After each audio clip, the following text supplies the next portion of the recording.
E aí galera, beleza? Hoje o papo vai ser sobre os 5 melhores fundos imobiliários de papel, beleza? Lembrando que os critérios que eu utilizei para poder formar esse ranking são critérios objetivos, ou seja, são critérios numéricos, tá bom? Eu vou mostrar para vocês já quais foram as variáveis que eu utilizei e qual foi a metodologia de cálculo, tá bom? Mas é importante que vocês entendam que nesses 5 fundos que eu vou citar, não há achismos, tá? Não tem critérios subjetivos que me fizeram escolher um ou outro. A gente tá olhando pro os números. E esses 5 fundos que a gente vai ver, nada mais é do que os 5 fundos que os números dizem que são os melhores. É claro que depois dessa análise, né, é preciso que a gente faça uma análise qualitativa também, que é quando você vai abrir o relatório gerencial, vai verificar qual é o posicionamento da gestão, como que a gestão anda caminhando com o portfólio do fundo, né? É importante também analisar a qualidade de crédito dos CRIs. Enfim, após a análise quantitativa, vem a análise qualitativa, tá bom? Bom, sem mais delongas, vamos para o primeiro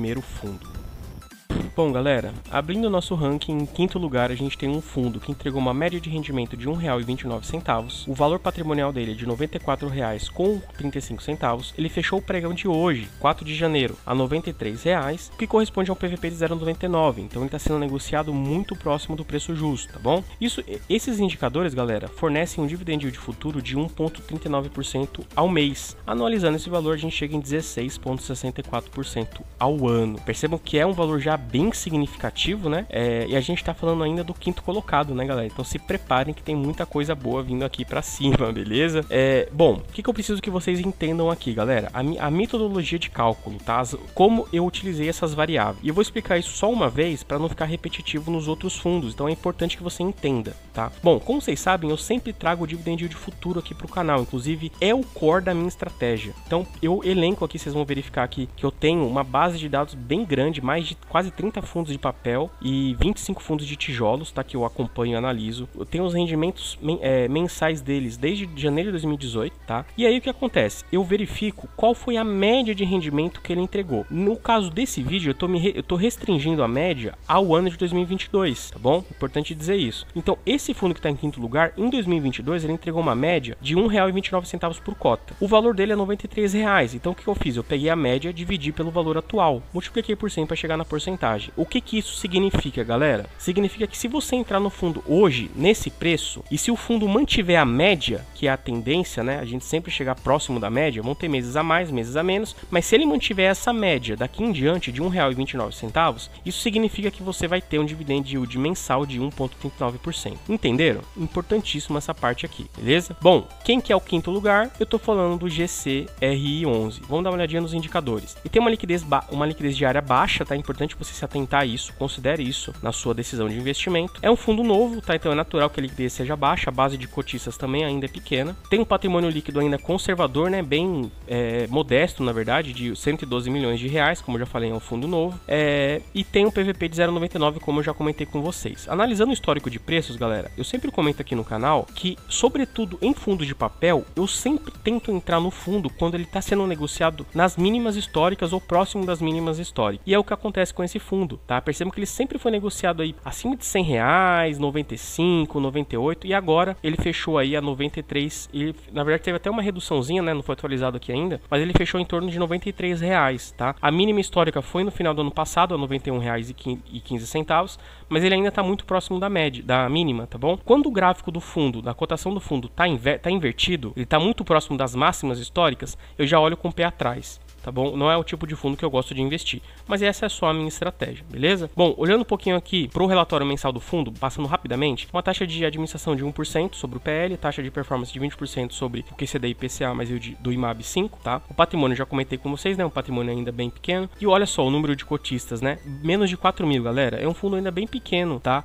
Ele ainda tem bastante coisa a se provar. É um fundo novo, natural que tem poucos cotistas. Percebam que o início foi em dezembro de 2020, né? Importante que essas informações acabam se correlacionando aí, beleza? Bom, descendo um pouquinho aqui, vocês sabem que no DRI eu sempre gosto de olhar para a correção monetária. Percebam que esse é um fundo que não sofreu muito nos últimos meses com a deflação, né? Em setembro teve um valorzinho menor, mas aqui em outubro e novembro manteve aí R$400 mil, né? Interessante analisar esse ponto de vista aqui. Agora, eu destaquei aqui embaixo também, galera, na carteira desse fundo, esse CRI específico. Por quê? Porque ele corresponde a 16% do PL do fundo. Então é um CRI aí bem relevante, né? Tá bem concentrado nesse CRI aqui, boa parte do PL do fundo. Percebam que é um CRI que foi adquirido aí a IPCA mais 11,80, então é um CRI com uma característica high yield, né? Porém, galera, se a gente considerar marcação a mercado, ele tá aí com retorno de IPCA mais 11, 15,88. Olha que surreal, né? 15,88, galera, mais IPCA. Então a remuneração desse CRI realmente está muito absurda conforme a marcação a mercado. Ele tem uma diversificação geográfica interessante, né? Fala um pouquinho aqui. E aqui a exposição por setor, importante dizer, ó, residencial, home equity, loteamento, educacional, logístico. Percebam que ele mistura aqui setores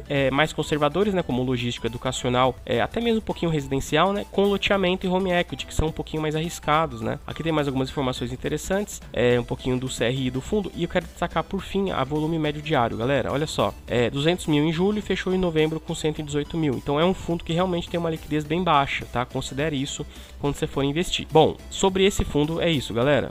Em quarto lugar, galera, a gente tem um fundo que entregou uma média de rendimento por cota de 13 centavos. Então daqui vocês já presumem que se trata de um fundo de base 10. Olha só que interessante, né? Um fundo de base 10 entre os 5 melhores fundos imobiliários de papel, né? Claro, com base no dividend yield futuro. Tá? O valor patrimonial dele é de R$ 9,10, ele fechou o pregão de hoje a 9,25, que corresponde a um PVP de 1,02. Salvo engano, é o único fundo dos 5 que está com um pequeno ágio, tá?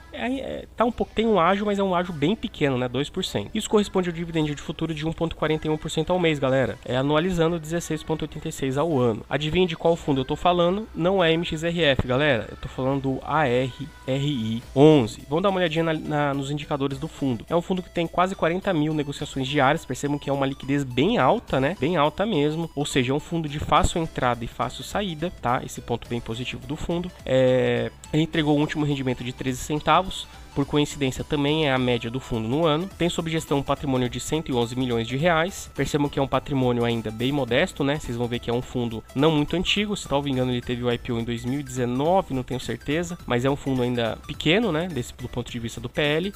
E está sendo negociado com o ágio que eu já comentei com vocês. Olhando aqui o gráfico, galera, percebam que ele fechou a 9,25 o dia de hoje, né? Como eu já falei. E ele tá, apesar de ele estar com um ágio de 2%, ele sempre foi negociado com um ágio maior, viu? Ele já foi negociado aí a 11,27 em 2021, a 11,34 em 2021. Em 2022, se a gente pegar aí year to date, né? Opa, pegar aqui de um ano, às vezes o gráfico buga, né, do Google. Ele chegou a bater aí R$10,15, tá? E agora está sendo negociado a 9,25. Então ele não está na mínima histórica, que segundo aqui vamos pegar a histórica, né? Que foi na pandemia, ele chegou a bater R$5,38. Esse valor aqui bem surreal, né? A pandemia realmente quebrou muitos fundos, mas ele está sendo negociado a um preço bem interessante. Agora, analisando um pouquinho do relatório gerencial do fundo, galera, destaquei aqui o IPO outubro de 2019, fundo recente, né? As taxas 0,14 de administração, 0,50 de gestão, 0,40 de consultoria. Olha que interessante, taxa de consultoria. Juntando isso aqui dá 0,90, dá 1,04% de taxa de gestão, vamos dizer assim, né? E ainda tem a taxa de performance de 15% do QCD IPCA mais 2%, tá? Então é um fundo que tem uma taxa relativamente aí gordinha, né? Agora aqui, é um fundo que tem 18 mil cotistas, já é uma base bem sólida, bem interessante.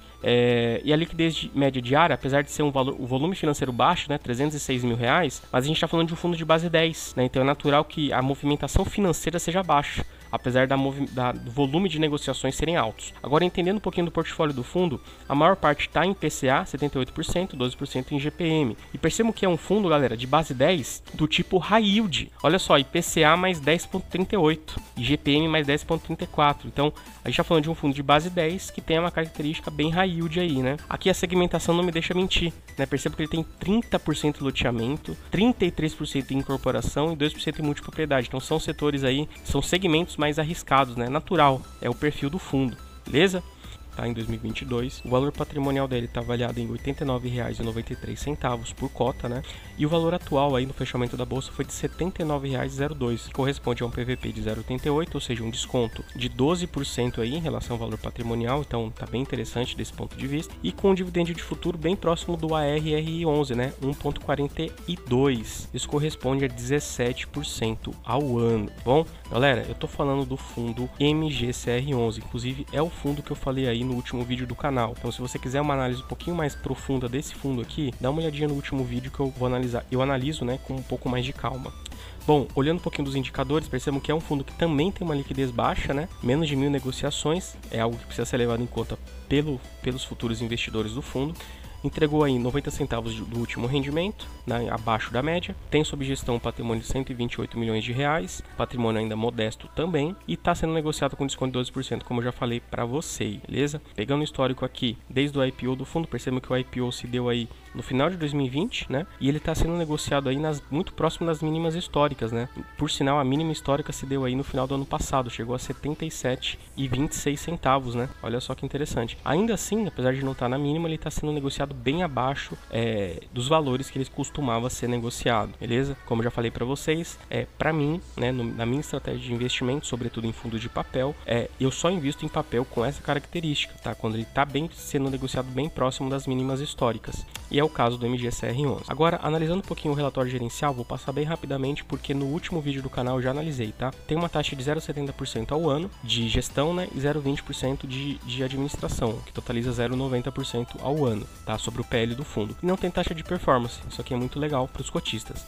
Percebam que a base de cotistas dele também é bem baixa, né? Como o primeiro fundo que a gente viu, de um pouquinho acima de 4 mil cotistas. Isso reflete também na negociação média diária, né? Natural que tenha menos negociação. Agora, uma coisa que eu achei bem interessante é que é um fundo high grade, né? Um fundo bem, assim, tem como estratégia investir em CRIs com mais segurança, e ainda assim, apesar de investir em CRIs com mais segurança, está em terceiro lugar entre os fundos mais rentáveis aí, né? Com maior dividend yield futuro, como eu já mostrei para vocês, tá? Aqui um pouquinho da carteira, percebam que não tem aqui multipropriedade, loteamento, né? É uma segmentação bem mais tranquila, residencial, logística, hospitalar, varejo, hotelaria. Então isso aqui faz do fundo, da carteira de CRIs do fundo, uma carteira um pouco mais segura, tá?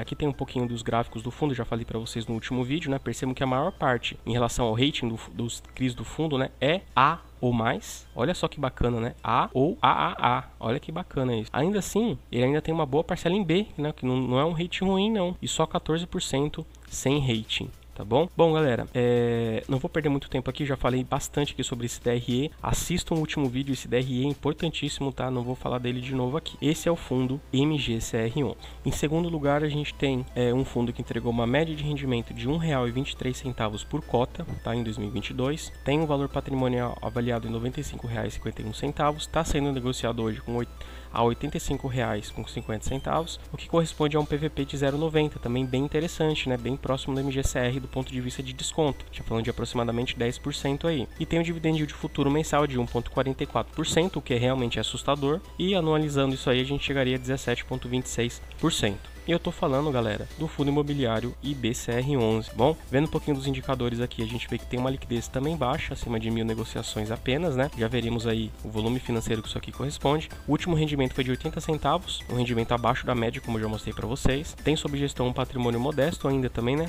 91 milhões de reais, é um fundo novo, ainda necessita fazer novas emissões aí, né? Para poder ampliar o seu PL. E como eu já falei, tá sendo avaliado aí com desconto de 10%, tá? Lembrando que esse valor aqui teve um pequeno aumentozinho, né, na cotação do dia de hoje, beleza? Agora olhando aqui a informação gráfica do fundo, percebam que o fundo teve início em 2021 e também percebam que a característica dos gráficos, né, também está sendo negociado bem próximo da sua mínima histórica, que por sinal foi aí um pouquinho antes do Natal, né, a R$ 83,45, tá bom? Ainda assim está sendo negociado a um preço bem camarada.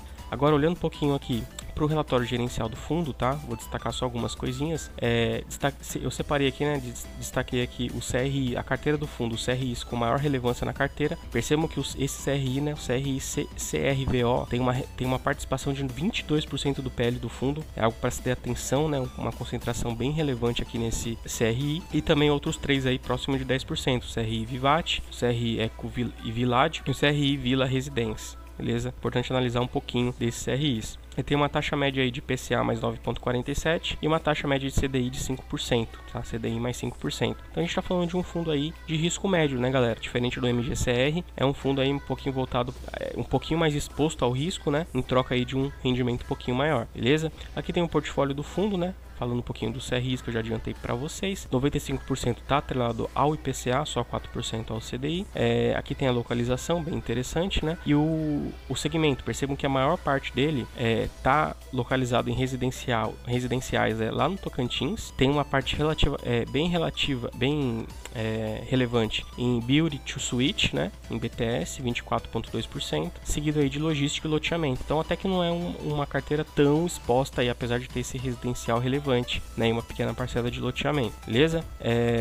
Galera, aqui tem a movimentação financeira do fundo, né, tá um pouquinho mais aqui embaixo. Aqui, ó, volume diário de R$282 mil em novembro, um volume baixo, né, mas eu já expliquei para vocês que é um fundo recente, né, um fundo novo com uma base de cotistas ainda bem pequena, beleza? Em primeiríssimo lugar, galera, a gente tem um fundo que entregou aí R$1,54 por cota, tá, um rendimento médio aí em 2022, o valor patrimonial aí de R$ 99,33 e tá sendo negociado aí com um pequeno desconto, né? Na verdade ele acabou arredondando aqui para 1, né, bem próximo do valor justo, tá? Fechou o pregão R$ 98,96. Perceba que o dividend yield futuro dele é de 1,56% ao mês, galera. Isso daqui, anualizando ele, né, a gente chega aí a 18,67%. É realmente algo surreal, gigantesco, né? E adivinha de quem eu tô falando? Eu tô falando dele. Eu tô falando do Urcão da Massa, o RPR11, tá? Olhando os indicadores dele aqui, é um fundo com uma liquidez muito alta, muito bacana, muito positivo. Talvez o fundo com a maior liquidez aqui, né? Com exceção daquele do ARR11, que é de base 10. Entregou um rendimento aí o último rendimento de R$1,21, um pouco abaixo da média de 2022. Tem sob gestão um patrimônio líquido de R$1,2 bilhões, tá? É certamente o maior patrimônio líquido desses 5 fundos que eu citei aqui, tá bom? E tá com um descontinho aí de 1% aqui no PVP, né? Que no Excel acabou arredondando aí para 1, preço justo, tá bom? Agora analisando um pouquinho aqui do gráfico do AIPR11, percebo que ele está muito próximo das mínimas históricas, né? Inclusive a mínima histórica foi recentemente aí, novamente, né? No finalzinho de novembro de 2022, chegou aí a bater R$90, um pouquinho menos, né? 89,04, e hoje está sendo negociado aí 98,46, ainda assim abaixo da imensa média desde o IPO. Agora analisando um pouquinho aqui o relatório gerencial do fundo, tá? Eu destaquei aqui, né, a taxa de administração 0,25 ao ano, a de gestão de 0,95 ao ano, tá bom? Isso aqui totaliza 1,20%, né? E uma taxa de performance de 20% do PCD e IPCA mais 7%. Então é um fundo com uma taxa, não dá para passar o pano, né? Uma taxinha um pouquinho alta, mas o fundo entrega, né, galera? Não à toa tá em primeiro lugar, beleza? Nesse ranking aqui. Aqui o patrimônio, já destaquei para vocês, a liquidez média diária, olha só, a liquidez diária do fundo de quase R$4 milhões, olha que interessante, né? É um fundo com muito fácil entrada, muito fácil saída, tá? E a base de cotistas também surpreende, né, galera? 88 mil cotistas, é muito cotista, gente, muito cotista mesmo. Aqui a gente tem o DRE do fundo, falar bem rapidamente dele, tá? Eu destaquei a atualização monetária, eu gosto sempre de olhar para essa linha aqui dos DREs. Percebam que ele foi bem impactado pela deflação, né? Olha só que em setembro, outubro e novembro, como caiu a parcela de atualização monetária, o que não corresponde à média correta do fundo em 2022, né? Que é algo próximo de 3 milhões aí. Ou seja, a tendência é que essa receita aqui seja incrementada e em 2023, então a gente deve ter um aumento aí no rendimento distribuído por cota, beleza? Galera, eu acho que é isso, tá? Aqui tem mais algumas informações, eu vou falar só um pouquinho da taxa média, o IPCA mais 12,85, olha que taxa surreal, né? Um high yield mesmo, super high yield. Taxa média de GPM mais 11,19 e CDI mais 10%, então realmente é um fundo aí que faz jus à sua característica high yield, beleza? E aqui tem um pouquinho dos CRIs do fundo. Galera, já expliquei para vocês, esse ranking foi montado com base no dividend yield futuro, que se baseia na média de rendimentos de 2022 do fundo e também no valor que ele está sendo negociado hoje. Lembrando que eu também tenho essa tabela, mas dessa vez não considerando apenas 2022, mas sim considerando desde o IPO de cada fundo. Olha só que interessante, né? Vou até adiantar aqui para vocês, eu tenho aqui algumas informações, né? Caso vocês tenham interesse em um vídeo bem parecido com esse, mas olhando para o IPO, né? Porque eu sempre falo aqui para vocês, né, galera? Quando a gente estende o leque, quando a gente abre o hall de dados, quanto maior o nosso hall de dados, mais próximo do dividend yield futuro a gente vai estar, tá? Não que 2022 não seja confiável, é uma base interessante, mas não é desde o IPO, né? A gente precisa sempre se atentar a isso, beleza? Gente, muito obrigado, até a próxima.